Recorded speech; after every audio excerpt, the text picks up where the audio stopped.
Please turn your Bible to Ephesians 2nd chapter. ದಯಮಾಡಿ ನಿಮ್ಮ ಸತ್ಯವೇದಗಳನ್ನು ಎಫೆಸದವರ ಪತ್ರಿಕೆ 2ನೇ ಅಧ್ಯಾಯಕ್ಕೆ ತಿರುಗಿಸಿರಿ. We'll read verse 8. ನಾವು 8ನೇ ವಚನವನ್ನು ಓದಿಕೊಳ್ಳುವ. For by grace you have been saved through faith, and that not of yourself, it is gift of God. ನಂಬಿಕೆಯ ಮೂಲಕ ಕೃಪೆಯಿಂದಲೇ ನೀವು ರಕ್ಷಣೆ ಹೊಂದಿದವರಾಗಿದ್ದೀರಿ.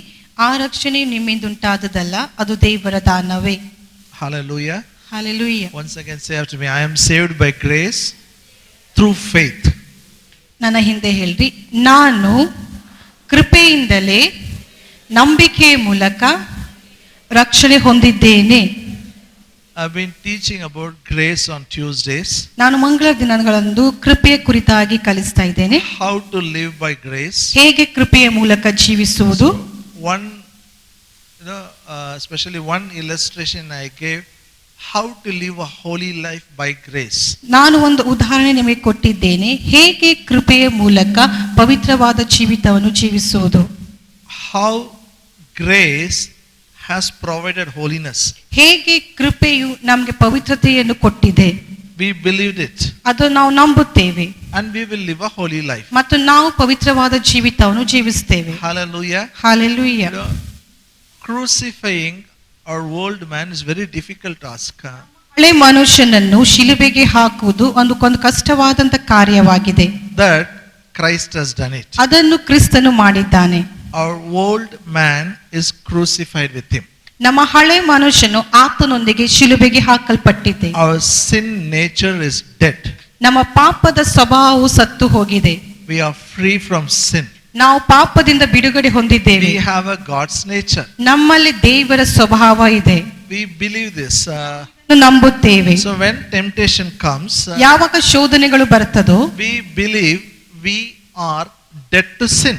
ನಾವು ನಂಬುತ್ತೇವೆ ನಾವು ಪಾಪದ ಪಾಲಿಗೆ ಸತ್ತವರಾಗಿದ್ದೇವೆ. So we are free from sin. ಹಾಗಾಗಿ ನಾವು ಪಾಪದಿಂದ ಬಿಡುಗಡೆ ಹೊಂದಿದ್ದೇವೆ. And we have victory over sin. ಮತ್ತು ನಮಗೆ ಪಾಪದ ಮೇಲೆ ಜಯ ಇದೆ. I also taught about money, how grace provided. ನಾನು ಹಣದ ಕುರಿತಾಗಿ ಕಲಿಸಿದ್ದೇನೆ, ಹೇಗೆ ಕೃಪೆ ಹಣವನ್ನು ಒದಗಿಸಿಕೊಟ್ಟರೆ. Grace has provided so much. ಕೃಪೆ ಎಷ್ಟಾಗಿ ನಮಗೆ ಒದಗಿಸಿಕೊಟ್ಟಿದೆ. By faith we have to take. ನಂಬಿಕೆ ಮೂಲಕ ನಾವು ಅದನ್ನು ತೆಗೆದುಕೊಳ್ಳಬೇಕು. Even our tithes and offering, it's an act of faith. ನಮ್ಮ ಕಾಣಿಕೆಗಳು ನಾವು ಕೊಡುವಂತ ದಶಮ ಭಾಗ ಕೂಡ ನಮ್ಮ ನಂಬಿಕೆಯ ಕಾರ್ಯವಾಗಿದೆ. Now I'm talking about great grace. ಈಗ ನಾನು ದೊಡ್ಡ ಕೃಪೆಯ ಕುರಿತಾಗಿ ಮಾತಾಡ್ತಾ ಇದ್ದೇನೆ. All of us say great grace. ಎಲ್ಲರೂ ಹೇಳ್ರಿ ದೊಡ್ಡ ಕೃಪೆ.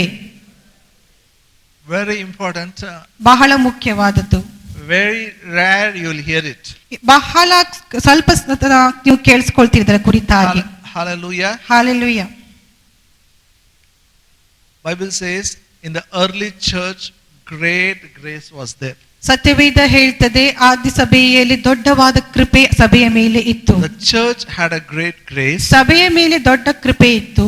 Apostles witnessed the resurrection power of Jesus. ಅಪೊಸ್ತಲರು ಯೇಸು ಕ್ರಿಸ್ತನ ಪುನರುತ್ಥಾನದ ಕುರಿತಾಗಿ ಸಾಕ್ಷಿಯನ್ನು ಕೊಟ್ಟರು. Hallelujah. Hallelujah. So when we talk about Jesus, ಯಾವಾಗ ನಾವು ಯೇಸು ಕ್ರಿಸ್ತನ ಕುರಿತಾಗಿ ಮಾತನಾಡುತ್ತೇವೋ, we have to keep talking about Jesus every day. ನಾವು ಪ್ರತಿದಿನ ಯೇಸು ಕ್ರಿಸ್ತನ ಕುರಿತಾಗಿ ಮಾತನಾಡ್ತಾನೆ ಇರಬೇಕು. We should tell people Jesus is alive. ನಾವು ಜನರಿಗೆ ಹೇಳಬೇಕು ಯೇಸು ಕ್ರಿಸ್ತನು ಜೀವಂತವಾಗಿದ್ದಾನೆ. When we witness the resurrection, great grace is upon us. ಯಾವಾಗ ನಾವು ಪುನರುತ್ಥಾನದ ವಿಷಯವಾಗಿ ನಾವು ಸಾರುತ್ತೇವೋ ನಮ್ಮ ಮೇಲೆ ದೊಡ್ಡ ಕೃಪೆ ಇದೆ.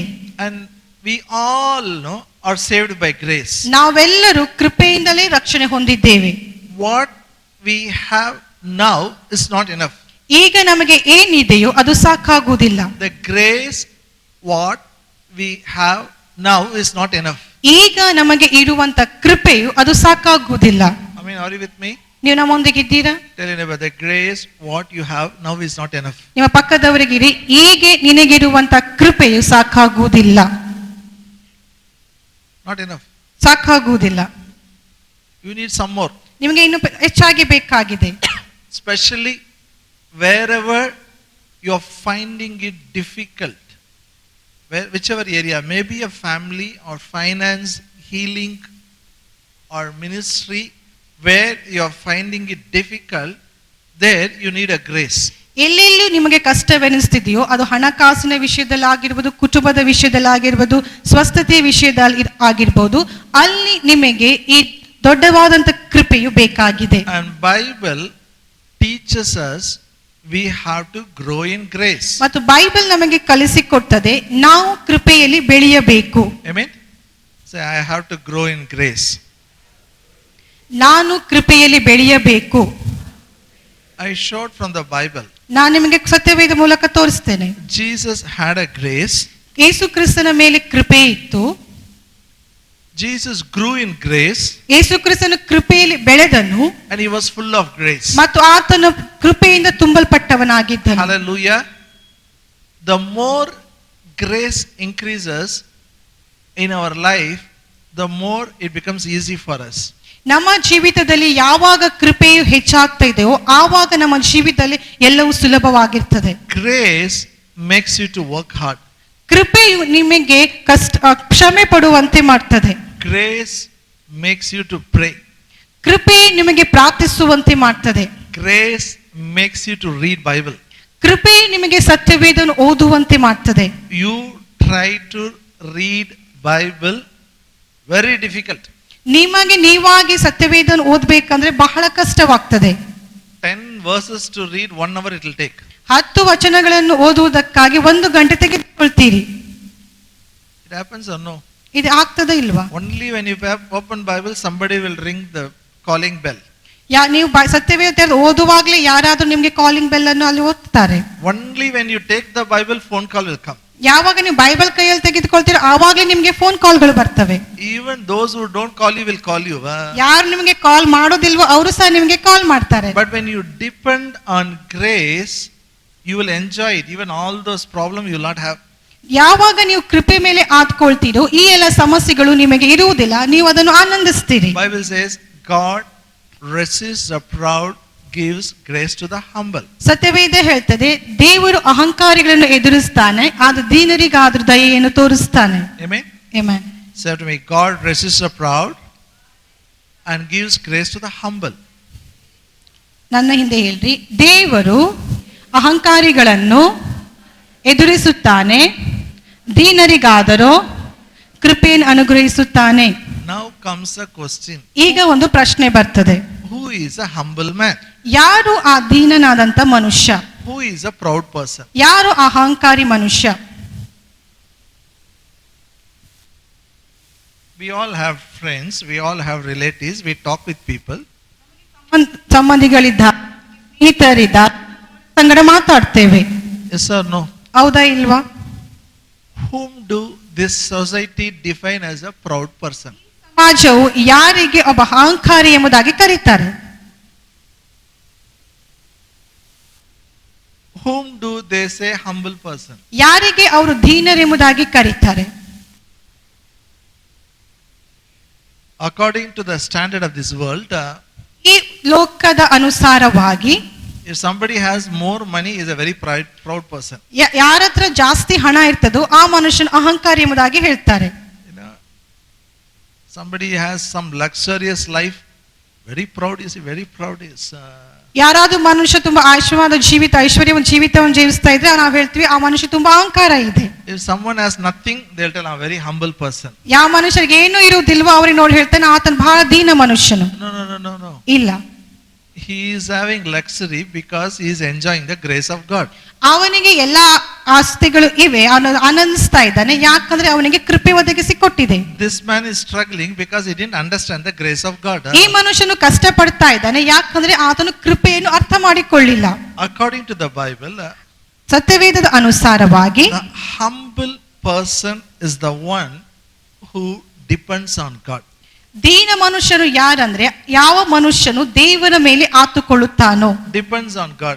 ಆತನು ದೇವರನ್ನು ಆತುಕೊಳ್ತಾನೆ. God, I can't with my own ability, with my own strength, with my own brain, I can't. I depend on you. ಯಾವ ಮನುಷ್ಯನು ಹೇಳ್ತಾನೋ ದೇವರೇ ನನ್ನ ಸಾಮರ್ಥ್ಯದಿಂದ, ನನ್ನ ಬಲದಿಂದ, ನನ್ನ ಬುದ್ಧಿಯಿಂದ ಇದು ಸಾಧ್ಯವಿಲ್ಲ ಎಂಬುದಾಗಿ ಹೇಳಿ ಆತನನ್ನು ಆತುಕೊಳ್ತಾನೋ ಆತನು ದೀನನಾಗಿದ್ದಾನೆ. When a man depends on God, his weakness will become his strength by God's grace.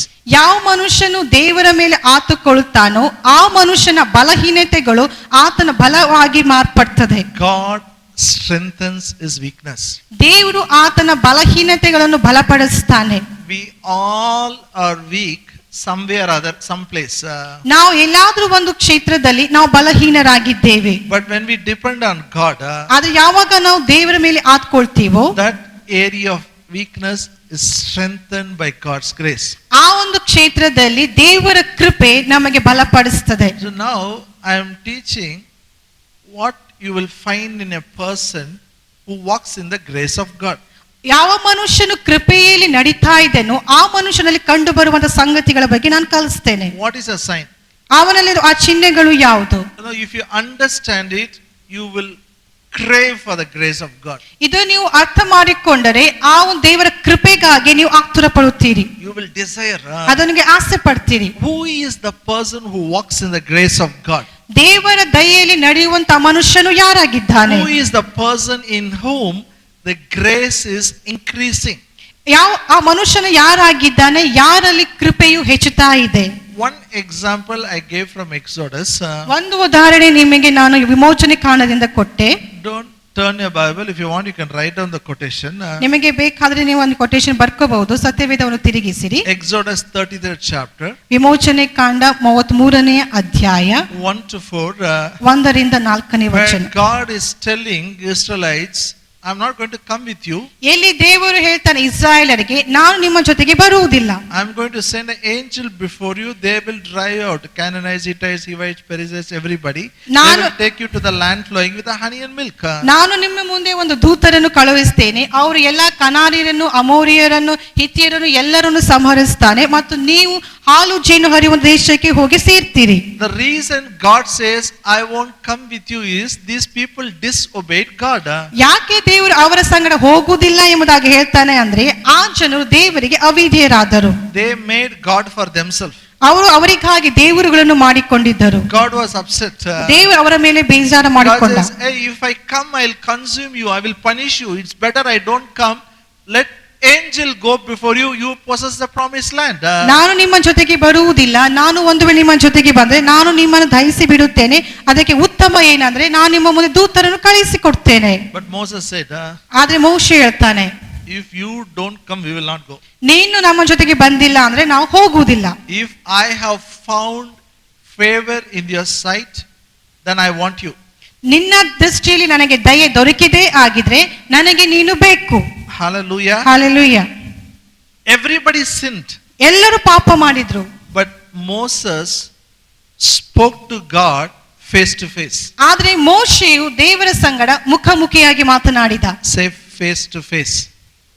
ಮುಖಾಮುಖಿಯಾಗಿ. That is a sign between a man who found the grace, people who have not found the grace. ಇದು ಒಂದು ಚಿಹ್ನೆಯಾಗಿದೆ. ಯಾವ ಮನುಷ್ಯನ ದೇವರ ದಯೆ ಸಿಕ್ಕಿದೆ ಮತ್ತು ಯಾವ ಮನುಷ್ಯನಿಗೆ ದೇವರ ದಯೆ ಸಿಗಲಿಲ್ಲ. The man who had the grace will speak to God face to face. ಯಾವ ಮನುಷ್ಯನಲ್ಲಿ ದೇವರ ದಯೆ ಇದೆಯೋ ಆ ಮನುಷ್ಯನು ದೇವರ ಸಂಗಡ ಮುಖಾಮುಖಿಯಾಗಿ ಮಾತಾಡ್ತಾನೆ. Then God said, my presence will go with you. ನಂತರ ದೇವರು ಹೇಳ್ತಾನೆ, ನನ್ನ ಪ್ರಸನ್ನತೆಯು ನಿಮ್ಮ ಮುಂದಾಗಿ ಹೋಗ್ತದೆ. Hallelujah. Hallelujah. So when grace catches a person, ಯಾವಾಗ ಕೃಪೆ ಒಬ್ಬ ಮನುಷ್ಯನನ್ನು ಹಿಡಿದುಕೊಳ್ತದೋ one sign is ಒಂದು ಚಿಹ್ನೆ ಏನಂದ್ರೆ manifestation of God's presence wherever he goes. ಎಲ್ಲೆಲ್ಲೂ ಆತನು ಹೋಗ್ತಾನೋ ಆತನು ಹೋಗುವ ಕಡೆಯೆಲ್ಲ ದೇವರ ಪ್ರಸನ್ನತೆಯಲ್ಲಿ ಕಂಡು ಬರ್ತದೆ. Amen. Hallelujah. Say after me, manifestation of God's presence. ದೇವರ ಪ್ರಸನ್ನತೆಯ ಕಂಡು ಬರ್ತದೆ. We don't beg God, come. ನಾವು ದೇವರಿಗೆ ಬೇಡಿಕೊಳ್ಳುವುದಿಲ್ಲ, ದೇವರೇ ಬಾ. Come Lord, don't come means how I'll do Lord. No, no, no. ನೀನ್ ಬಂದಿಲ್ಲ ಆದ್ರೆ ಹೇಗೆ, ನಾನು ಏನ್ ಮಾಡ್ಬೇಕು? ಇಲ್ಲ. We believe ನಾವು ನಂಬ್ತೇವೆ the blood of Jesus brought us nearer to God. ಯೇಸು ಕ್ರಿಸ್ತನ ರಕ್ತವು ನಮಗೆ ದೇವರ ಸಮೀಪಕ್ಕೆ ತಂದಿದೆ.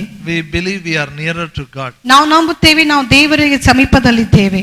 Our spirit man is seated in the heavenly places in Christ Jesus. ನಮ್ಮ ಆತ್ಮಿಕ ಮನುಷ್ಯನು ಯೇಸು ಕ್ರಿಸ್ತನೊಂದಿಗೆ ಸಿಂಹಾಸನದಲ್ಲಿ ಕೂತುಕೊಂಡಿದ್ದಾನೆ. But what I am saying is, ನಾನೇನ್ ಹೇಳ್ತಾ ಇದ್ದೀನಿ ಅಂದ್ರೆ the presence of God in you manifests outside.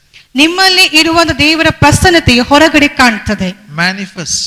ಅದು ಕಂಡು ಬರ್ತದೆ. The manifestation of God's presence. ಅದು ದೇವರ ಪ್ರಸನ್ನತೆ ಎಲ್ಲರಿಗೂ ಕಂಡು ಬರ್ತದೆ. Okay, one more thing. ಇನ್ನೊಂದು ವಿಷಯ, Exodus 33rd chapter, ವಿಮೋಚನೆ ಕಾಂಡ 33ನೇ ಅಧ್ಯಾಯ verse 14. 14ನೇ ವಚನ. 33rd chapter, verse 14. 33ನೇ ಅಧ್ಯಾಯ 14ನೇ ವಚನ. And he said, my presence will go with you and I will give you rest. ಆಗ ಆತನು, ನನ್ನ ಸನ್ನಿಧಾನವು ನಿನ್ನ ಸಂಗಡ ಹೋಗುವುದು, ನಾನು ನಿನಗೆ ವಿಶ್ರಾಂತಿಯನ್ನು ಕೊಡುವೆನು ಅಂದನು. Hallelujah. Hallelujah. One is manifestation of God's presence. ಮೊದಲನೇದಾಗಿ ದೇವರ ಮಹಿಮೆಯು ಕಂಡು ಬರ್ತದೆ. The second thing, God says, I will give you rest. ದೇವರು ಹೇಳ್ತಾನೆ, ನಾನು ನಿಮಗೆ ವಿಶ್ರಾಂತಿಯನ್ನು ಕೊಡುತ್ತೇನೆ. Or I can say, there will be peace. ಅಥವಾ ನಾವು ಹೇಳ್ಬೋದು ಸಮಾಧಾನ ಇರ್ತದೆ. You know, this rest is talking about that person will have peace of God that passeth all understanding. ಈ ವಿಶ್ರಾಂತಿ ಅಂದರೆ ಏನಂದ್ರೆ, ಆ ಮನುಷ್ಯನಲ್ಲಿ ಸಮಾಧಾನ ಇರ್ತದೆ, ಎಲ್ಲದಕ್ಕೂ ಮೀರಿದಂತ. Problems will come, ಸಮಸ್ಯೆಗಳು ಬರ್ತದೆ, challenges will come, ಸವಾಲುಗಳು ಬರ್ತದೆ. but you will not see that person getting tensed. ಆದ್ರೆ ಆ ಮನುಷ್ಯನು ಕಳವಳ ಪಡೋದು, ಚಿಂತೆ ಮಾಡೋದು ನೀವು ನೋಡುವುದಿಲ್ಲ. Hello, are you here? ನೀವು ಇಲ್ಲಿದ್ದೀರಾ? Have you seen somebody little bit extra work, so much tension they will have. ಒಬ್ಬ ಮನುಷ್ಯನಿಗೆ ಸ್ವಲ್ಪ ಜಾಸ್ತಿ ಕೆಲಸ ಇದ್ರೆ ಅವರಿಗೆ ತುಂಬಾ ಟೆನ್ಷನ್ ತಗೊಳ್ತಾರೆ. So much tension, you know, doesn't know what to do. ಅವರಿಗೆ ಅರ್ಥ ಆಗುದಿಲ್ಲ ಏನ್ ಮಾಡ್ಬೇಕು ಎಂಬುದಾಗಿ. Anybody goes near to him, you will scream. ಯಾರಾದ್ರೂ ಅವ್ರ ಹತ್ರ ಹೋದ್ರೆ ಅವ್ರ ಮೇಲೆ ಅವ್ರು ಕೂಗಾಡ್ತಾರೆ. Hello, are you here? ನೀವು ಇಲ್ಲಿದ್ದೀರಾ? No. You should understand, when grace is there, peace is there. ನೀವು ಅರ್ಥ ಮಾಡಿಕೊಳ್ಬೇಕು, ಯಾವಾಗ ಕೃಪೆ ಇರ್ತದೋ ಆವಾಗ ಸಮಾಧಾನ ಇರ್ತದೆ. Okay, my question. ಈಗ ನನ್ನ ಪ್ರಶ್ನೆ, when some work comes, something which is not normal, more than what we do, why man gets tensed? ಯಾಕೆ ಒಬ್ಬ ಮನುಷ್ಯ ಮಾಡುವಂತ ಕೆಲಸಕ್ಕಿಂತ ಸಮಾನ ಹೆಚ್ಚಾದ ಕೆಲಸ ಬಂದಾಗ ಯಾಕೆ ಅವನಿಗೆ ಟೆನ್ಷನ್ ಆಗ್ತದೆ? Why tension? ಯಾಕೆ ಟೆನ್ಷನ್ ಬರ್ತದೆ? How to put it?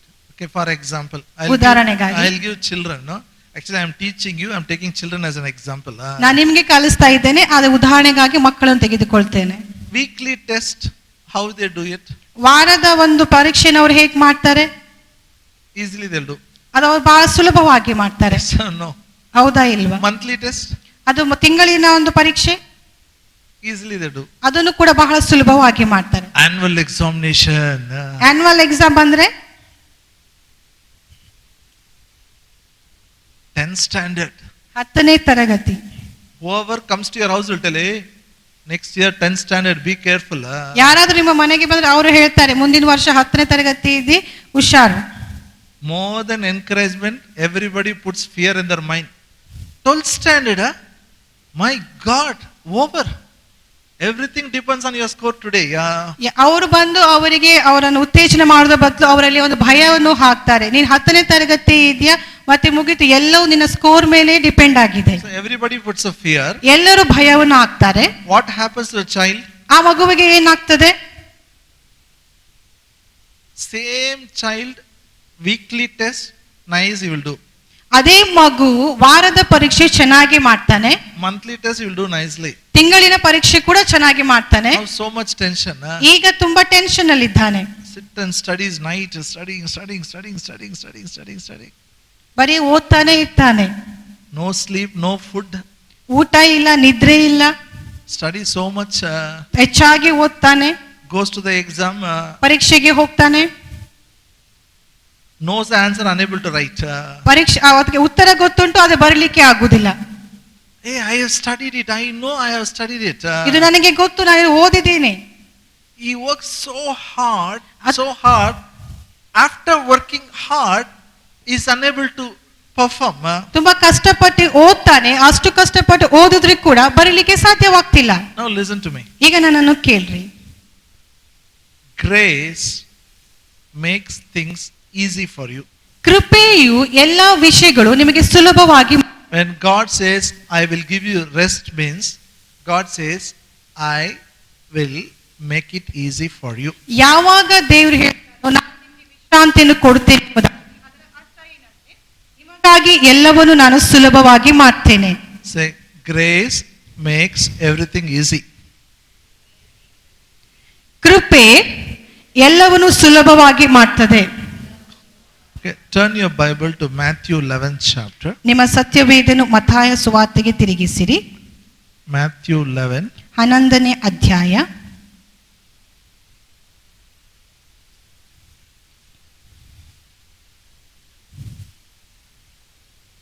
verse 28. 28ನೇ ವಚನ. 28, 29, 30 will read. 28, 29, 30 ಓದಿಕೊಳ್ಳುವ.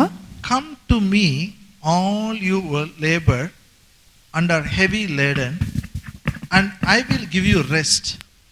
Take my yoke upon you, learn from me, for I am gentle and lowly in heart.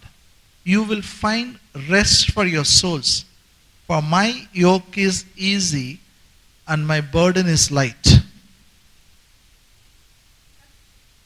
ಕಷ್ಟಪಡುವವರೇ ಮತ್ತು ಭಾರ ಹೊತ್ತುವವರೇ, ನೀವೆಲ್ಲರೂ ನನ್ನ ಬಳಿಗೆ ಬನ್ನಿರಿ, ನಾನು ನಿಮಗೆ ವಿಶ್ರಾಂತಿಯನ್ನು ಕೊಡುವೆನು. ನನ್ನ ನಗುವನ್ನು ನಿಮ್ಮ ಮೇಲೆ ತೆಗೆದುಕೊಂಡು ನನ್ನಿಂದ ಕಲಿತುಕೊಳ್ಳಿರಿ, ಯಾಕೆಂದರೆ ನಾನು ಸಾತ್ವಿಕನು ದೀನ ಮನಸ್ಸುಳ್ಳವನು ಆಗಿರುವುದರಿಂದ ನೀವು ನಿಮ್ಮ ಆತ್ಮಗಳಿಗೆ ವಿಶ್ರಾಂತಿಯನ್ನು ಕೊಂಡುಕೊಳ್ಳುವಿರಿ. ಯಾಕೆಂದರೆ ನನ್ನ ನಗುವು ಮೃದುವಾದದ್ದು, ಹೊರೆಯು ಹಗುರವಾದದ್ದು ಆಗಿದೆ ಎಂದು ಹೇಳಿದನು. No, we think this scripture is for preaching gospel. This is for unbelievers. ನಾವು ಅಂದ್ಕೊಳ್ತೀವಿ ಈ ವಾಕ್ಯವು ಸುವಾರ್ತೆ ಸಾರಲಿಕ್ಕೆ ಆಗಿದೆ ಮತ್ತು ಅದು ಅವಿಶ್ವಾಸಿಗಳಿಗಾಗಿದೆ. Where Jesus, come to me, all you who labor and are heavily laden. ಇಲ್ಲಿ ಯೇಸು ಕ್ರಿಸ್ತನು ಹೇಳ್ತಾರೆ, ಎಲೆ ಕಷ್ಟಪಡುವವರೇ ಭಾರ ಹೊತ್ತುವವರೇ, ನೀವೆಲ್ಲರೂ ನನ್ನ ಬಳಿಗೆ ಬನ್ನಿ, ನಾನು ನಿಮಗೆ ವಿಶ್ರಾಂತಿಯನ್ನು ಕೊಡುತ್ತೇನೆ. Are you with me? ನೀವು ನಮ್ಮೊಂದಿಗಿದ್ದೀರಾ? Do you agree with me? Believers also heavily burdened. ನೀವು ನನ್ನನ್ನು ಒಪ್ಕೊಳ್ತೀರಾ? ವಿಶ್ವಾಸಿಗಳು ಕೂಡ ಒಂದು ಭಾರವಾಗಿ, Believers also labor. ಅವರು ಕೂಡ ಕಷ್ಟಪಡ್ತಾರೆ. ಕಷ್ಟ ಪಡ್ತಾರ ಇಲ್ಲ? ಯಾವಾಗ? Wherever you feel that, difficult, kashta, there grace will help you. ಕಷ್ಟ ಏನಿಸ್ತದೋ ಅಲ್ಲಿ ಕೃಪೆ ನಿಮಗೆ ಸಹಾಯ ಮಾಡ್ತದೆ. Hallelujah. Hallelujah. Grace will help you. ಕೃಪೆ ನಿಮಗೆ ಸಹಾಯ ಮಾಡ್ತದೆ. Okay, that's why I'm asking. Jesus. Hallelujah. Where do you find it difficult? ಎಲ್ಲಿ ನಿಮಗೆ ಕಷ್ಟ ಎನಿಸ್ತದೆ? Wherever you find it difficult, grace will help you. ಎಲ್ಲೆಲ್ಲಿ ನಿಮಗೆ ಕಷ್ಟವೆನಿಸ್ತದೋ ಅಲ್ಲೆಲ್ಲ ನಿಮಗೆ ಕೃಪೆ ಸಹಾಯ ಮಾಡ್ತದೆ. For an example, I'm just giving illustrations. If you find it difficult, if you have started riding a bike, if you find it difficult to go in traffic, grace will help you. ಒಂದು ಉದಾಹರಣೆಗಾಗಿ ಹೇಳುವುದಾದ್ರೆ, ಒಂದು bike ನೀವು ಕಲಿತಾ ಇದ್ದೀರಿ, traffic ಮಧ್ಯದಲ್ಲಿ ಚಲಿಸುವುದಕ್ಕೆ ನಿಮಗೆ ಕಷ್ಟ ಎನಿಸಿದ್ರೆ ಕೃಪೆ ನಿಮಗೆ ಸಹಾಯ ಮಾಡ್ತದೆ. If you're finding it difficult to cook, grace will help you. ಅಡಿಗೆ ಮಾಡುವುದಕ್ಕಾಗಿ ನಿಮಗೆ ಕಷ್ಟ ಎನಿಸಿದ್ರೆ ಕೃಪೆ ನಿಮಗೆ ಸಹಾಯ If ಮಾಡ್ತದೆ. you're finding it difficult to study, grace will help you. Study ಮಾಡುವುದಕ್ಕಾಗಿ ನಿಮಗೆ ಕಷ್ಟವೆನಿಸಿದರೆ ಕೃಪೆ ನಿಮಗೆ ಸಹಾಯ ಮಾಡ್ತದೆ. Amen. You find Kannada very difficult. Kannada ನಿಮಗೆ ತುಂಬಾ ಕಷ್ಟ ಎನಿಸ್ತದ? When you depend on God, grace will help you. ನೀವು ದೇವರ ಮೇಲೆ ಆತುಕೊಂಡ್ರೆ ಕೃಪೆ ನಿಮಗೆ ಸಹಾಯ ಮಾಡ್ತದೆ. Wherever you feel it's difficult, that God will make it easy. ಎಲ್ಲೆಲ್ಲೂ ನಿಮಗೆ ಕಷ್ಟ ಎನಿಸ್ತದೋ ಅಲ್ಲೆಲ್ಲ ದೇವರು ಅದನ್ನು ನಿಮಗಾಗಿ ಸುಲಭವಾಗಿ ಮಾಡ್ತಾನೆ. Hallelujah. Hallelujah. When the grace of God increases, all our difficult times will become easy and light for us. ಯಾವಾಗ ನಮ್ಮಲ್ಲಿ ಕೃಪೆ ಹೆಚ್ಚಾಗ್ತದೋ ನಮ್ಮ ಇರುವಂತ ಎಲ್ಲಾ ಕಷ್ಟಗಳು ಅದು ಸುಲಭ ಮತ್ತು ಹಗುರವಾಗ್ತದೆ. Hallelujah. Hallelujah. Say out to me, easy and light. ಹಗುರ ಮತ್ತು ಸುಲಭ. You should do like this, no? You should clap your hand and say easy and light. ನೀವು ನಿಮ್ಮ ಕೈಗಳು ಹೀಗೆ ತಟ್ಟಿ ಹೇಳಬೇಕು, ಹಗುರ ಮತ್ತೆ ಸುಲಭ. English only better. Yeah, easy and light. Clap, clap, clap, clap, clap. ಚಪ್ಪಾಳೆ ತಟ್ಟಿ ಹೇಳ್ರಿ, ಈಸಿ ಅಂಡ್ ಲೈಟ್. Now, ಈಗ what you have to do is, ನೀವೇನ್ ಮಾಡ್ಬೇಕಂದ್ರೆ, if anything is hard for you, ಯಾವುದಾದ್ರೂ ನಿಮಗೆ ಬಹಳ ಕಷ್ಟ ಎನಿಸಿದ್ರೆ, that is a time you should say, God, I depend on you. ಅದು ಸಮಯವಾಗಿದೆ ನೀವು ದೇವರಿಗೆ ಹೇಳ್ಬೇಕು, ದೇವರು ನಾನು ನಿಮ್ಮನ್ನೇ ಆತುಕೊಳ್ತೇನೆ, I depend on your grace. ನಾನು ನಿನ್ನ ಕೃಪೆ ಮೇಲೆ ಆತುಕೊಳ್ತೇನೆ. Amen. Amen. So, because of grace, His presence will be manifested. Because of His grace, you will find rest. ಆತನ ಕೃಪೆಯಿಂದ ನಿಮಗೆ ಸಮಾಧಾನ ಸಿಗ್ತದೆ, ಆತನ ಕೃಪೆಯಿಂದ Rest. You will find rest, or you will find things easy for you. ಮತ್ತು ಸಂಗತಿಗಳು ನಿಮಗೆ ಸುಲಭವಾಗ್ತದೆ. You know, when I came for ministry, ಯಾವಾಗ ನಾನು ಸೇವೆಗೆ ಬಂದದ್ನು, before I came for ministry, ಸೇವೆಗೆ ಬರೋಕ್ಕಿಂತ ಮೊದಲೇ so much I prayed. ನಾನು ತುಂಬಾ ಪ್ರಾರ್ಥನೆ ಮಾಡಿದೆ. God, anything you want me to do, I will do, but don't make me a pastor. ನೀನ್ ಏನ್ ಮಾಡ್ಬೇಕು ಅಂತ ಹೇಳ್ತಾ ಅವೆಲ್ಲ ಮಾಡ್ತೇನೆ, ಅದು ನನ್ನ ಪಾಸ್ಟರ್ ಮಾತ್ರ ಮಾಡಬೇಡ. That one thing I don't want. ಅದು ಒಂದು ನನಗೆ ಬೇಡ. You know, that time we don't know. ಆವಾಗ ನನಗೆ ಗೊತ್ತಿರ್ಲಿಲ್ಲ. So I used to think pastor job is so tough, very difficult. ನಾನ್ ಕೊಳ್ತಿದ್ದೆ ಒಬ್ಬ ಸಭಾಪಾಲಕರ ಸೇವೆ ಅಂದ್ರೆ ಬಹಳ ಕಷ್ಟವಾದಂತ ಕಠಿಣವಾದಂತ ಕೆಲಸ. Because people used to tell it is not an easy job. ಯಾಕಂದ್ರೆ ಜನ ಹೇಳ್ತಾ ಇದ್ರು ಅದೊಂದು ಸುಲಭವಾದಂತ ಕೆಲಸ ಅಲ್ಲ. With my talent, gift, my brain, it's definitely difficult. ನನ್ನ ತಲಾಂತದಿಂದ, ನನ್ನ ವರದಿಂದ, ನನ್ನ ಬುದ್ಧಿಯಿಂದ ಅದು ಅಸಾಧ್ಯವಾಗಿದೆ. But when I depend on grace, ಆದ್ರೆ ನಾನು ಕೃಪೆ ಮೇಲೆ ಆತುಕೊಂಡಾಗ I understood that is a very easy job. ನನಗೆ ಅರ್ಥ ಆಯ್ತು ಅದು ಬಹಳ ಸುಲಭವಾದಂತ ಕೆಲಸ. Hallelujah. Hallelujah. But people will tell you ministry is difficult. ಆದ್ರೆ ಜನರು ನಿಮ್ಗೆ ಹೇಳ್ತಾರೆ ಸೇವೆ ಬಹಳ ಕಷ್ಟ. Hallelujah. Hallelujah. The moment they say difficult, ಯಾವ ಕ್ಷಣ ಅವರು ಕಷ್ಟ ಎಂಬುದಾಗಿ ಹೇಳ್ತಾರೋ, that should create a spark in your heart. ಅದು ನಿಮ್ಮ ಒಳಗಡೆ ಒಂದು ಚಮಕನ್ನು, ಸ್ಪಾರ್ಕಲ್ ಅನ್ನು ಬಿಡಬೇಕು. It should create a fire in your heart. ನಿಮ್ಮ ಹೃದಯದಲ್ಲಿ ಒಂದು ಬೆಂಕಿಯನ್ನು ಹುಟ್ಟಿಸಬೇಕು. When they say difficult, you should take it. ಯಾವಾಗ ಅವ್ರು ಕಷ್ಟ ಅಂತ ಹೇಳ್ತಾರೆ ನೀವು ಅದನ್ನು ತೆಗೆದುಕೊಳ್ಳಬೇಕು. I will do it. ನಾನು ಅದನ್ನು ಮಾಡ್ತೇನೆ. Why? ಯಾಕೆ? Wherever there is a difficult, His grace will help. ಎಲ್ಲೆಲ್ಲೂ ಕಷ್ಟವಿದೆಯೋ ಅಲ್ಲೆಲ್ಲ ಆತನ ಕೃಪೆ ನಮಗಾಗಿ ಇದೆ. I still remember. ನನಗೆ ಇನ್ನೂ ನೆನಪಿದೆ. It was, it was on January month 93. It was 93 January 26th. ನನಗೆ ನೆನಪಿರುವ ಪ್ರಕಾರ 1993 ಜನವರಿ ತಿಂಗಳಲ್ಲಿ 26ನೇ Very few people were there. ಬಹಳ ಕಡಿಮೆ ಜನ ಇದ್ರು. One auntie was preaching. ಒಬ್ಬ ಸಹೋದರಿ ಅಲ್ಲಿ ಪ್ರಸಂಗ ಮಾಡ್ತಾ ಇದ್ಲು. She says many people tried to start a church in Gulbarga, they couldn't. ಅನೇಕ ಜನರು ಗುಲ್ಬರ್ಗಾದಲ್ಲಿ ಸೇವೆ ಪ್ರಾರಂಭಿಸಬೇಕಂತಿದ್ರು, ಅವರಿಗೆ ಸಾಧ್ಯವಾಗಲಿಲ್ಲ. They found it very difficult. ಅವರಿಗೆ ಬಹಳ ಕಷ್ಟ ಎನಿಸಿತು. God is looking for somebody like a Caleb with different spirit. ದೇವರು ಒಬ್ಬ ಕಾಲೇಬನನ್ನು ಹುಡುಕ್ತಾ ಇದ್ದಾನೆ, ಒಂದು ವ್ಯತ್ಯಾಸವಾದಂತ ಆತ್ಮದೊಂದಿಗೆ. Who will accept the challenge? ಆ ಒಂದು ಸವಾಲನ್ನು ಯಾರು ಒಪ್ಪಿಕೊಳ್ತೀರಿ? The moment I heard, ಅದನ್ನು ಕೇಳಿಸಿಕೊಂಡಾಗ I decided. ನಾನು ಅದು ತೀರ್ಮಾನ ತೆಗೆದುಕೊಂಡೆ. Till that day, I had a plan of going back to my hometown. ಅಲ್ಲಿ ತನಕ ನನಗೆ ಒಂದು ಯೋಚನೆ ಇತ್ತು, ನನ್ನ ಊರಿಗೆ ತಿರುಗಿ ಹೋಗುವುದಕ್ಕಾಗಿ. I was not willing to settle here. ಇಲ್ಲಿ ಇರುವುದಕ್ಕಾಗಿ ನನ್ನ ಮನಸ್ಸಿರ್ಲಿಲ್ಲ. The moment I heard it is difficult, I said, this is my cup, I am going to take. ಯಾವಾಗ ಇದು ಕಷ್ಟ ಎಂಬುದಾಗಿ ಎನಿಸಿತು, ನನಗನ್ಸುತ್ತೆ ಇದು ನನಗಾಗಿದೆ, ಇದು ನಾನು ತೆಗೆದುಕೊಳ್ತೇನೆ. Hallelujah. Hallelujah. If it is easy, everything is doing, then what for you and I am there? ಎಲ್ಲವೂ ಸುಲಭವಾಗಿದೆ ಅಂತ ಇದೆಲ್ಲ ಮಾಡಬಹುದಾದ್ರೆ ನಾನು ಮತ್ತು ನೀವು ಇರುವುದು ಯಾಕೆ? We are here to do difficult things. ನಾವು ಇಲ್ಲಿ ಇರುವುದು ಕಷ್ಟವಾದುದನ್ನು ಮಾಡುವುದಕ್ಕೆ. Amen. Amen. Why? ಯಾಕೆ? Because the most difficult thing, my Jesus grace will make it easy. ಯಾವುದು ಬಹಳ ಕಷ್ಟವಾಗಿದೆಯೋ ನನ್ನ ಕ್ರಿಸ್ತನ ಕೃಪೆಯು ಅದು ಸುಲಭವಾಗಿ ಮಾಡ್ತದೆ. Now one more scripture. ಈಗ ಇನ್ನೊಂದು ವಚನ. Come with me to Acts 20th chapter. ನಮ್ಮೊಂದಿಗೆ ಅಪೊಸ್ತಲರ ಕೃತ್ಯ Acts 20 verse 32. 20ನೇ ಅಧ್ಯಾಯ 22ನೇ ವಚನ. 32. 32ನೇ ವಚನ. So now, brethren, I commend you to God and to the word of His grace, which is able to build you up and give you an inheritance among all those who are sanctified. ಸಹೋದರರೇ, ನಿಮ್ಮನ್ನು ಕಟ್ಟುವುದಕ್ಕೂ ಪವಿತ್ರರಾದವರಲ್ಲಿ ನಿಮಗೆ ಬಾಧ್ಯತೆಯನ್ನು ಅನುಗ್ರಹಿಸುವುದಕ್ಕೂ ನಾನೀಗ ನಿಮ್ಮನ್ನು ದೇವರಿಗೂ ಆತನ ಕೃಪಾ ವಾಕ್ಯಕ್ಕೂ ಒಪ್ಪಿಸಿಕೊಡುತ್ತೇನೆ. Hallelujah. Hallelujah.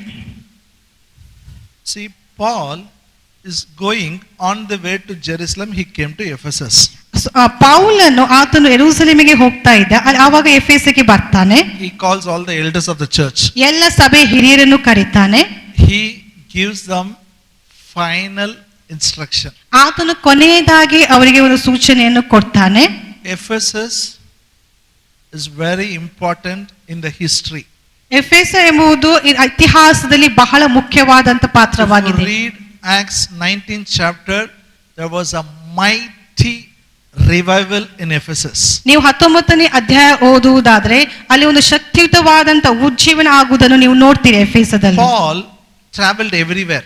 ಪೌಲನು ಎಲ್ಲ ಕಡೆ ಪ್ರಯಾಣ ಮಾಡಿದನು. But in Ephesus he stayed 2.5 years. ಆದರೆ ಎಫೆಸದಲ್ಲಿ ಆತನು 2.5 ವರ್ಷ ಇದ್ದನು. The statue, the Diana statue, what they are selling, that business has gone down. ಆ ಡಯಾನ ಮೂರ್ತಿಯ ಒಂದು ಯಾವ ವ್ಯಾಪಾರ ಮಾಡ್ತಾ ಇದ್ರು ಅದು ಬಿದ್ದು ಹೋಗ್ತದೆ.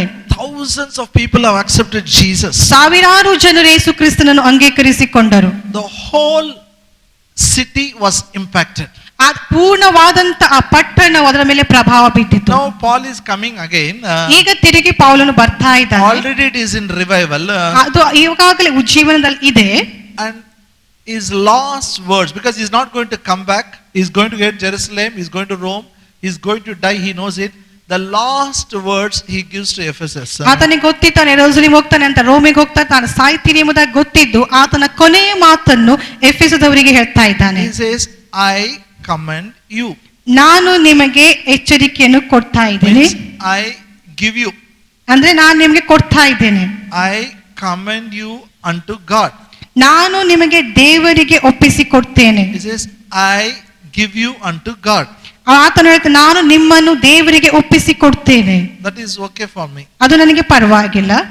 Then he says, ನಂತರ ಆತನು ಹೇಳ್ತಾನೆ, and to the word of his grace. ಮತ್ತು ಆತನ ಕೃಪಾ ವಾಕ್ಯಕ್ಕೂ. Hallelujah. Hallelujah. Listen to me, this is very important. ನನ್ನನ್ನು ಕೇಳ್ರಿ, ಇದು ಬಹಳ Paul ಮುಖ್ಯ. is not telling them, I give you to one man of God. ಪೌಲನಿಗೆ ಹೇಳ್ತಾ ಇಲ್ಲ, ನಾನು ನಿಮಗೆ ಒಬ್ಬ ದೇವರ ಸೇವಕ ಕೈಯಲ್ಲಿ ಕೊಡ್ತೇನೆ. Timothy was there. ತಿಮೋಥಿ ಅಲ್ಲಿ ಇದ್ದ. Powerful preachers were there. ಬಹಳ ಶಕ್ತಿಯುತವಂತ ಪ್ರಸಂಗಿಗಳು ಇದ್ದರು. He is not telling, I give you to somebody's hand. ಆತನು ಹೇಳ್ತಾನೆ, ನಾನು ನಿಮಗೆ ಇನ್ನೊಬ್ಬರ ಕೈಯಲ್ಲಿ ಕೊಡ್ತೇನೆ. I give you to God and the word of his grace. ನಾನು ನಿಮಗೆ ದೇವರಿಗೂ ಆತನ ಕೃಪಾ ವಾಕ್ಯಕ್ಕೂ ಒಪ್ಪಿಸಿಕೊಡುತ್ತೇನೆ. Hallelujah. Hallelujah. Are you with me? ನೀವು ನಮ್ಮೊಂದಿಗಿದ್ದೀರಾ? Say in English, I give myself to God and the word of his grace. ನಾನು ದೇವರಿಗೂ ಆತನ ಕೃಪಾ ವಾಕ್ಯಕ್ಕೂ ನನ್ನನ್ನು ಒಪ್ಪಿಸಿಕೊಡುತ್ತೇನೆ. What this word of his grace will do for you and me? ಈ ಕೃಪಾ ವಾಕ್ಯವು ನನಗೆ ನಿನಗೆ ಏನನ್ನು ಮಾಡ್ತದೆ? It says, which is able to build you up and give you an inheritance among all those who are sanctified. ನಿಮ್ಮನ್ನು ಕಟ್ಟುತ್ತದೆ ಮತ್ತು ಪವಿತ್ರರಾದಲ್ಲಿ ನಿಮಗೆ ಬಾಧ್ಯತೆಯನ್ನು ಅನುಗ್ರಹಿಸುತ್ತದೆ. Hallelujah. Hallelujah. I give you to God and to the word of his grace. ನಾನು ನಿಮಗೆ ದೇವರಿಗೂ ಆತನ ಕೃಪಾ ವಾಕ್ಯಕ್ಕೂ ಒಪ್ಪಿಸಿಕೊಡುತ್ತೇನೆ. Say, lift your Bible and say, this is a word of his grace. ಇದು ದೇವರ ಕೃಪೆಯ ವಾಕ್ಯವಾಗಿದೆ. What this will do? ಇದು ಏನ್ ಮಾಡ್ತದೆ? Word of God. Some people only word of God. No, what it will do? It will do. ಇದು ಕೇವಲ ದೇವರ ವಾಕ್ಯ ಅಲ್ಲ, ಇದು ಏನ್ ಮಾಡ್ತದೆ? Bible says, ಸತ್ಯವೇದ ಹೇಳ್ತದೆ, in the heaven this word of God is exalted above all his name. ಈ ಸತ್ಯವೇದ ಹೇಳ್ತೆ, ಪರಲೋಕದಲ್ಲಿ ಈ ವಾಕ್ಯವು ಆತನ ಎಲ್ಲಾ ಹೆಸರುಗಳಿಗಿಂತ ಮೇಲಕ್ಕೆ ಎತ್ತಲ್ಪಟ್ಟಿದೆ. The word of God is exalted above the name of Jesus. ಅಂದ್ರೆ ದೇವರ ವಾಕ್ಯವು ಯೇಸು ಕ್ರಿಸ್ತನ ಹೆಸರಿಗಿಂತ ಅದು ಮೇಲಕ್ಕೆ ಎತ್ತಲ್ಪಟ್ಟಿದೆ. Jesus himself is called as a word of God. ಯೇಸು ಕ್ರಿಸ್ತನನ್ನೇ ವಾಕ್ಯ ಎಂಬುದಾಗಿ ಕರೆಯುತ್ತಾರೆ. This word of God is able to build you up.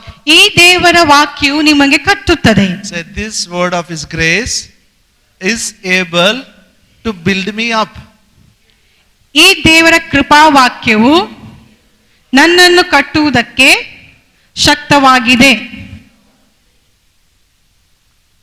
See, Paul says, okay, I'll read the scripture again, we'll come back. Come with me to 1 Corinthians 3rd chapter. ನಮ್ಮೊಂದಿಗೆ 1ನೇ ಕೊರಿಂಥ 1ನೇ ಅಧ್ಯಾಯ 3rd chapter, 3ನೇ ಅಧ್ಯಾಯ verse 9. 9ನೇ ವಚನ. 1ನೇ ಕೊರಿಂಥ 3ನೇ ಅಧ್ಯಾಯ 9ನೇ ವಚನ. For we are God's fellow workers, you are God's field, you are God's building. ನಾವು ದೇವರ ಜೊತೆ ಕೆಲಸದವರು, ನೀವು ದೇವರ ಹೊಲವು, ದೇವರ ಕಟ್ಟಡವು ಆಗಿದ್ದೀರಿ. Now look here. ಇಲ್ಲಿ ನೋಡ್ರಿ, Paul is telling, we are God's fellow workers. ಇಲ್ಲಿ ಪೌಲನು ಹೇಳ್ತಾನೆ, ನಾವು ದೇವರ ಜೊತೆಗೆ ಕೆಲಸದವರಾಗಿದ್ದೇವೆ. We are God's co-workers. ನಾವು ದೇವರ ಜೊತೆಗೆ ಕೆಲಸ ಮಾಡುವವರಾಗಿದ್ದೇವೆ. You are God's field, you are God's building. ನೀವು ದೇವರ ಹೊಲವಾಗಿದ್ದೀರಿ ಮತ್ತು ದೇವರ ಕಟ್ಟಡವಾಗಿದ್ದೀರಿ. You know, when we see somebody coming to the church, we see a person, we see a man or a lady.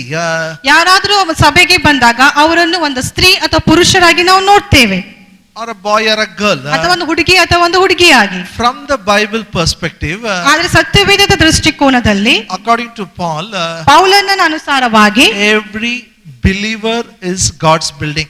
ಆದರೆ ಪ್ರತಿಯೊಬ್ಬ ವಿಶ್ವಾಸಿಯು ದೇವರ ಕಟ್ಟಡವಾಗಿದ್ದಾನೆ. Say, every believer is God's building. ಪ್ರತಿಯೊಬ್ಬ ವಿಶ್ವಾಸಿಯು ದೇವರ ಕಟ್ಟಡವಾಗಿದ್ದಾನೆ.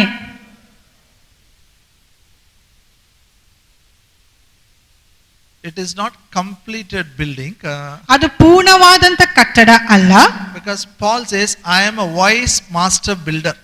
ಆತನು ಹೇಳ್ತಾನೆ, ನಾನು ಬಹಳ ಚುರುಕಾದಂತ ಮನೆ ಕಟ್ಟುವವನಾಗಿದ್ದೇನೆ. Christ is a foundation. ಕ್ರಿಸ್ತನು ಅದಕ್ಕೆ ಅಸ್ತಿವಾರವಾಗಿದ್ದಾನೆ. Paul says, I am a master builder. ನಾನು ಅದಕ್ಕೆ ಮಾಸ್ಟರ್ ಬಿಲ್ಡರ್ ಆಗಿದ್ದೇನೆ. And the word of His grace will build you up. ಆದರೆ ಆತನ ಕೃಪಾ ವಾಕ್ಯವು ನಿಮ್ಮನ್ನು ಕಟ್ಟುತ್ತದೆ. Now look here. ಇಲ್ಲಿ ನೋಡ್ರಿ, Suppose you buy a plot. ನೀವು ಊಹಿಸಿಕೊಳ್ಳ್ರಿ, ಒಂದು ಪ್ಲಾಟ್ ಅನ್ನು ಖರೀದಿ ಮಾಡ್ತೀರಿ. You have money. ನಿಮ್ಮ ಹತ್ರ ಹಣ ಇದೆ, You have workers. ನಿಮ್ಮ ಜೊತೆಗೆ ಕೆಲಸದವರು ಕೂಡ ಇದ್ದಾರೆ. You want to build a house. ನಿಮಗೆ ಈಗ ಒಂದು ಮನೆ ಕಟ್ಟಬೇಕು. How much time it will take? ಎಷ್ಟು ಸಮಯ ತೆಗೆದುಕೊಳ್ತದೆ? Whatever you say, agree. ನೀವೇನು ಹೇಳ್ತೀರೋ ನಾ ಅದು ಒಪ್ಕೊಳ್ತೇನೆ. ಎಷ್ಟು ಟೈಮ್ ಆಗ್ತದ? Money is there, materials are there, everything is there. How much time it will take to complete one house? ಹಣ ಇದೆ, ಕೆಲಸದವರಿದ್ದಾರೆ, ವಸ್ತುಗಳು ಎಲ್ಲ ಇದೆ. ಮನೆ ಪೂರ್ಣಗೊಳಿಸುವುದಕ್ಕಾಗಿ ಎಷ್ಟು ಸಮಯ ತೆಗೆದುಕೊಳ್ತದೆ? 6 months? 6 ತಿಂಗಳು. ಓಕೆನಾ? Okay, 6 months. 6 ತಿಂಗಳು. Imagine. ಊಹಿಸಿಕೊಳ್ಳ್ರಿ, Daily workers come. ಪ್ರತಿದಿನ ಕೆಲಸದವರು ಬರ್ತಾರೆ. 5 minutes they work. 5 ನಿಮಿಷ ಅವ್ರು ಕೆಲಸ ಮಾಡ್ತಾರೆ, They go back home. ಮತ್ತು ಮನೆಗೆ ಹಿಂತಿರುಗಿ ಹೋಗ್ತಾರೆ. How much time it will take? ಈಗ ಎಷ್ಟು ಸಮಯ ತೆಗೆದುಕೊಳ್ತದೆ? Daily 5 ನಿಮಿಷ. ಪ್ರತಿದಿನ 5 ನಿಮಿಷ. Many believers are like this. ನಾವು ಬೈಬಲ್ ಓದಿದ್ದೀನಿ, ಬೈಬಲ್ ಓದಿದ್ದೀನಿ. ಎಷ್ಟು ಓದಿದ್ದೀವಿ? 5 ನಿಮಿಷ ಓದಿದ್ದೀನಿ, ಒಂದು chapter. Where the building will come up? ಹೇಗೆ ಆ ಕಟ್ಟಡ ಮೇಲ್ ಬರ್ತದೆ?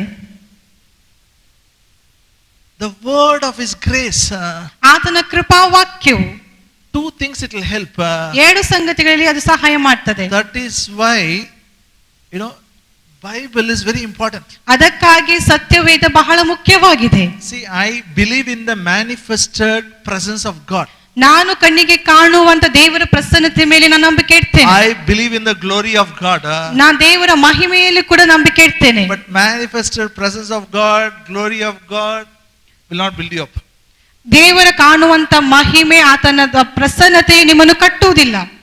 What will build you up? ಯಾವುದು ನಿಮ್ಮನ್ನು ಕಟ್ಟುತ್ತದೆ? Some people, they always look here and there. What God will tell me, what God will tell me. God already told here. ಎಲ್ಲರೂ ಈ ಕಡೆ ಆ ಕಡೆ ಹೇಳ್ತಾರೆ, ದೇವ್ರು ನನಗೇನು ಹೇಳ್ತಾರೆ, ನನಗೇನು ಹೇಳ್ತಾರೆ. ದೇವರು ಈಗಾಗಲೇ ಸತ್ಯವೇದದಲ್ಲಿ ಎಲ್ಲವೂ ಹೇಳಿದ್ದಾನೆ.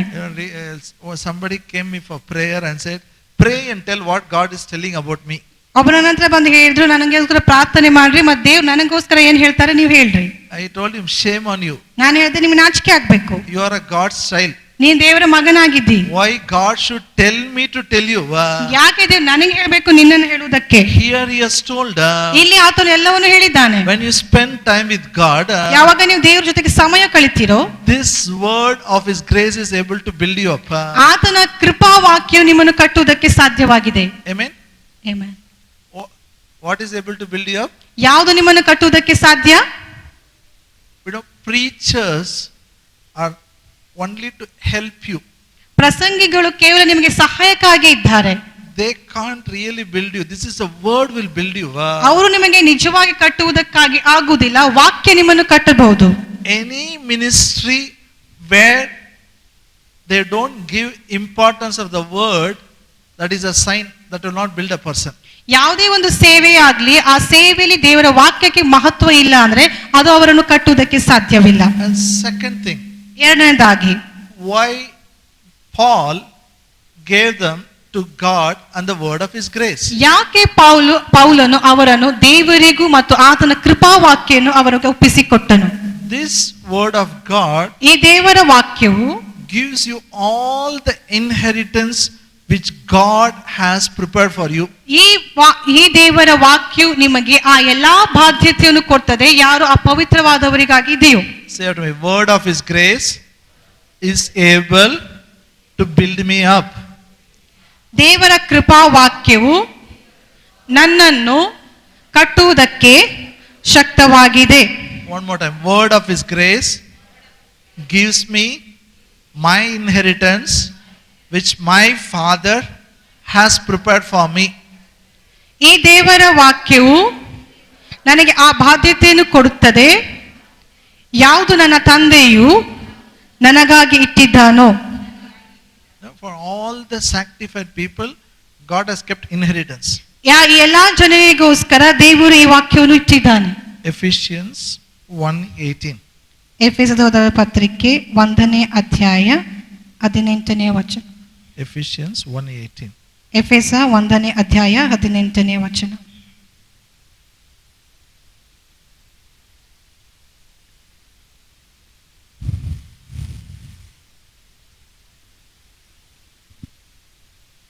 The eyes of your understanding being enlightened, that you may know what is the hope of his calling, what are the riches of the glory of his inheritance in the saints. ಆತನು ನಿಮ್ಮ ಮನೋನೇತ್ರಗಳನ್ನು ಬೆಳಗಿಸಿ ಆತನ ಕರೆಯುವಿಕೆಯ ನಿರೀಕ್ಷೆಯು ಎಂಥದ್ದೆಂಬುದನ್ನು, ಪರಿಶುದ್ಧರಲ್ಲಿ ಆತನ ಸ್ವಾಸ್ಥ್ಯದ ಮಹಾತಿಶಯವು ಎಂಥದ್ದೆಂಬುದನ್ನು. That's continuation. I'm not reading it. Now listen to me. ಈಗ ಕೇಳ್ರಿ, This is Paul's prayer. ಇದು ಪೌಲನ ಒಂದು ಪ್ರಾರ್ಥನೆಯಾಗಿದೆ. Paul is praying, open their eyes of understanding. ಪೌಲನು ಪ್ರಾರ್ಥಿಸ್ತಾ ಇದ್ದಾನೆ, ಅವರ ಅರ್ಥ ಮಾಡಿಕೊಳ್ಳುವ ಕಣ್ಣುಗಳನ್ನು ತೆರೆ. They will know three things. ಅವರು ಮೂರು ಸಂಗತಿಗಳನ್ನು ತಿಳಿದುಕೊಳ್ತಾರೆ. All of you say three things. ಮೂರು ಸಂಗತಿಗಳು.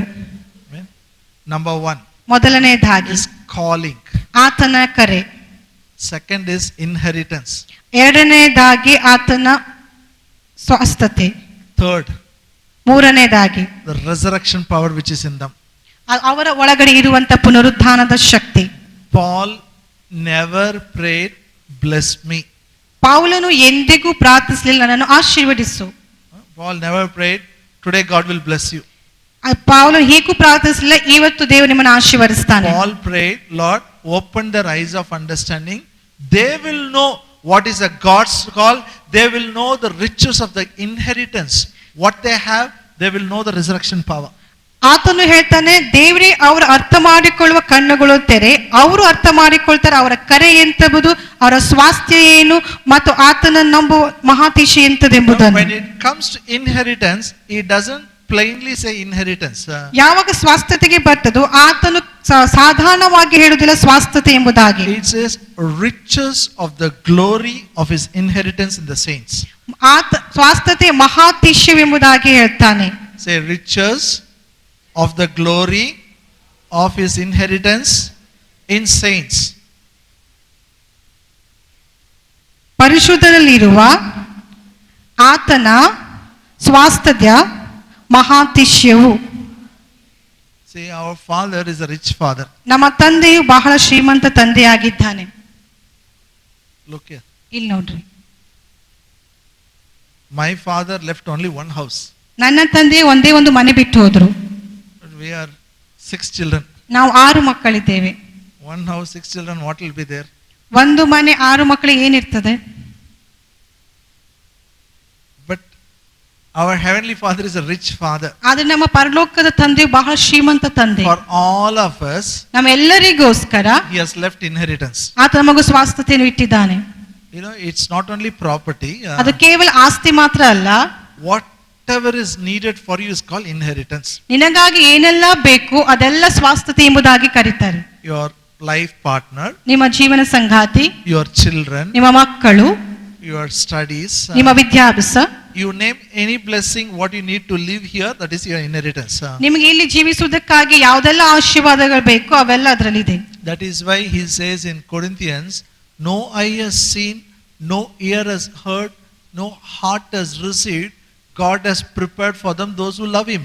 ಅದಕ್ಕಾಗಿ ಸತ್ಯವೇದ ಹೇಳ್ತದೆ ಕೊರಿಂಥದಲ್ಲಿ, ಯಾವುದು ಕಣ್ಣು ಕಂಡಿಲ್ಲ, ಯಾವುದು ಕಿವಿಯೂ ಕೇಳಲಿಲ್ಲ, ಯಾವ ಮನುಷ್ಯನ ಹೃದಯವು ಗ್ರಹಿಸಲಿಲ್ಲ, ದೇವರು ಆತನ ಮಕ್ಕಳಿಗೋಸ್ಕರ ಇಟ್ಟದ್ದನ್ನು. So what God has prepared for you, this Bible will tell. ದೇವರು ನಿಮಗೋಸ್ಕರ ಯಾವುದನ್ನು ಸಿದ್ಧ ಮಾಡಿಟ್ಟಿದ್ದಾನೋ ಈ ಸತ್ಯವೇದವು ನಿಮಗೆ ತಿಳಿಸುತ್ತದೆ. Holy Spirit will tell. ಪವಿತ್ರಾತ್ಮ ನಿಮಗೆ ತಿಳಿಸಿಕೊಡ್ತಾನೆ. Hallelujah. Hallelujah. So when you read the word, ಯಾವಾಗ ನೀವು ವಾಕ್ಯವನ್ನು ಓದ್ತೀರೋ you understand what the grace has provided. ನೀವು ಅರ್ಥ ಮಾಡಿಕೊಳ್ತೀರೋ ಕೃಪೆ ಏನನ್ನು ಒದಗಿಸಿಕೊಟ್ಟಿದೆ. What is prayer? ಪ್ರಾರ್ಥನೆ ಅಂದರೆ ಏನು?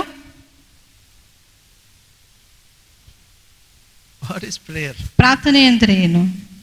The understanding what I had initial stage, prayer means whatever I want, I'll ask God. God give me. ಪ್ರಾರಂಭದ ದಿನದಲ್ಲಿ ನನಗೇನು ಅರ್ಥ ಆಗಿದೆ ಅಂದ್ರೆ, ಪ್ರಾರ್ಥನೆ ಅಂದ್ರೆ ನನಗೇನೆಲ್ಲ ಬೇಕು ನಾನು ದೇವರಿಗೆ ಹೇಳುವುದು. That is prayer. ಅದು ಪ್ರಾರ್ಥನೆ. If I want, I'll ask God. ನನಗೆ ಬೇಕಾದ್ರೆ ನಾನು ದೇವರಿಗೆ ಕೇಳ್ತೇನೆ. No. ಇಲ್ಲ, That is not prayer. ಅದು ಪ್ರಾರ್ಥನೆ ಅಲ್ಲ. Prayer ಪ್ರಾರ್ಥನೆ is possessing our inheritance. ನಮ್ಮ ಸ್ವಾಸ್ಥ್ಯತೆಯನ್ನು ನಾವು ಸ್ವಾಧೀನ ಮಾಡಿಕೊಳ್ಳುವಂಥದ್ದು. Grace provided, ಕೃಪೆ ಒದಗಿಸಿ ಕೊಟ್ಟಿದೆ, by faith we have to take. ನಾವು ನಂಬಿಕೆ ಮೂಲಕ ಅದನ್ನು ತೆಗೆದುಕೊಳ್ಳಬೇಕು. Amen. Possessing your inheritance. ನಿಮ್ಮ ಬಾಧ್ಯತೆಯನ್ನು ಸ್ವಾಧೀನ So if ಮಾಡಿಕೊಳ್ಳುವಂಥದ್ದು. you don't know what grace has provided, ಯಾವಾಗ ನೀವು ಅರ್ಥ ಮಾಡಿಕೊಳ್ಳುವುದಿಲ್ವೋ ಏನು ಕೃಪೆ ಒದಗಿಸಿ ಕೊಟ್ಟಿದೆ, how can we possess? ಹೇಗೆ ನೀವು ಅದನ್ನು ಸ್ವಾಧೀನ ಮಾಡಿಕೊಳ್ಳಿಕ್ಕೆ But ಸಾಧ್ಯ? thank God, this is called word of his grace. ದೇವರಿಗೆ ಸ್ತೋತ್ರ, ಇದು ಆತನ ಕೃಪಾ ವಾಕ್ಯ ಎಂಬುದಾಗಿ ಕರೆಯಲ್ಪಟ್ಟಿದೆ. For example, I'll give an example. ಉದಾಹರಣೆಗಾಗಿ, See, I've been teaching about long life, ನಾನು ನಿಮಗೆ ದೀರ್ಘಾಯುಷ್ಯ ಕುರಿತಾಗಿ ಕಲಿಸ್ತಾ ಇದ್ದೇನೆ. health, ಆರೋಗ್ಯ, sickness free life. ರೋಗವಿಲ್ಲದ ಜೀವಿತ, It is our inheritance. ಅದು ನಮ್ಮ ಬಾಧ್ಯತೆ ಸ್ವಾಸ್ಥ್ಯತೆ ಆಗಿದೆ. The word is taught. ಅದು ವಾಕ್ಯವು ಕಲಿಸಲ್ಪಟ್ಟಿದೆ. If people don't listen, ಅದು ಜನರು ಆ ವಾಕ್ಯವನ್ನು ಕೇಳಲಿಲ್ಲ ಅಂದ್ರೆ how can they have a health? ಹೇಗೆ ಅವರಿಗೆ ಆರೋಗ್ಯ ಇರ್ತದೆ? You know, I was very upset when I see people still getting admitted in a hospital. ನನಗೆ ಬಹಳ ಬೇಜಾರಾಗ್ತದೆ ಯಾವಾಗ ಜನರು ಇನ್ನೂ ಆಸ್ಪತ್ರೆಗಳಲ್ಲಿ ಅವರು ಅಡ್ಮಿಟ್ ಆದಾಗ. I asked them, do you hear the message? ನಾನು ಅವ್ರಿಗೆ ಕೇಳ್ತೀನಿ, ನೀವು ಸಂದೇಶವನ್ನು ಕೇಳ್ತೀರಾ? Do you confess the clips, video clips what I give? ನಾವು ಯಾವ ವಿಡಿಯೋ ಕ್ಲಿಪ್ಸ್ ಅನ್ನು ನಮ್ಗೆ ಕಳಿಸಿದೆ ಅದನ್ನಾದ್ರೂ ನೀವು ಘೋಷಿಸ್ತೀರಾ? Inheritance is there, ಬಾಧ್ಯತೆಯೂ ಇದೆ, but they are blinded. ಆದ್ರೆ ಅವರು ಕುರುಡರಾಗಿದ್ದಾರೆ. They are so busy with their work, they don't want to take it.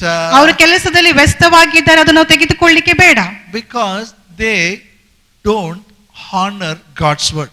ಯಾಕಂದ್ರೆ ಅವರು ದೇವರ ವಾಕ್ಯಕ್ಕೆ ಗೌರವವನ್ನು ಕೊಡುವುದಿಲ್ಲ. If they honor God's word, ಅವರು ಒಂದು ವೇಳೆ ದೇವರ ವಾಕ್ಯಕ್ಕೆ ಗೌರವ they will ಕೊಡುವುದಾದ್ರೆ, give respect. ಅದು ಅವರಿಗೆ ಗೌರವ ಕೊಡುವುದಾದ್ರೆ They will take it. ಅದನ್ನು ತೆಗೆದುಕೊಳ್ತಾರೆ. Hallelujah. Hallelujah. If you have to obey, whom you will obey? ನೀವು ವಿಧೇಯರಾಗಬೇಕಂದ್ರೆ ನೀವು ಯಾರಿಗೆ ವಿಧೇಯರಾಗ್ತೀರಿ? The person who, ಯಾರಿಗೆ ನೀವು ಗೌರವ ಕೊಡ್ತೀರೋ ಅವರಿಗೆ ನೀವು ವಿಧೇಯರಾಗ್ತೀರಿ. the person whom you don't honor, you will not obey. ಯಾವ ಮನುಷ್ಯನಿಗೆ ಗೌರವ ಕೊಡುವುದಿಲ್ವೋ ಅವರಿಗೆ ನೀವು ವಿಧೇಯರಾಗುವುದಿಲ್ಲ. You have to honor God's word. ಅವರು ದೇವರ ವಾಕ್ಯಕ್ಕೆ ಗೌರವ ಕೊಟ್ಟಿಲ್ಲ. We have to honor God's word. ನಾವು ದೇವರ ವಾಕ್ಯಕ್ಕೆ ಗೌರವ ಕೊಡಬೇಕು. Hallelujah. Hallelujah. Am I clear? ನಾನು ಸ್ಪಷ್ಟವಾಗಿದ್ದೀನ? Okay, let me read one more scripture. ಇನ್ನೊಂದು ವಾಕ್ಯವನ್ನು ಓದಿಕೊಳ್ಳುವ. We have word of God. This word of God itself is called as word of his grace. ಈ ನಮಗೆ ದೇವರ ವಾಕ್ಯ ಇದೆ. ಈ ದೇವರ ವಾಕ್ಯವನ್ನೇ ದೇವರ ಕೃಪಾ ವಾಕ್ಯ ಎಂಬುದಾಗಿ ಕರೀತಾರೆ. Romans 8th chapter. ರೋಮ 8ನೇ ಅಧ್ಯಾಯ, Romans 10th chapter, ರೋಮ 10ನೇ ಅಧ್ಯಾಯ verse 8. 8ನೇ ವಚನ. ರೋಮ 10 8ನೇ ವಚನ.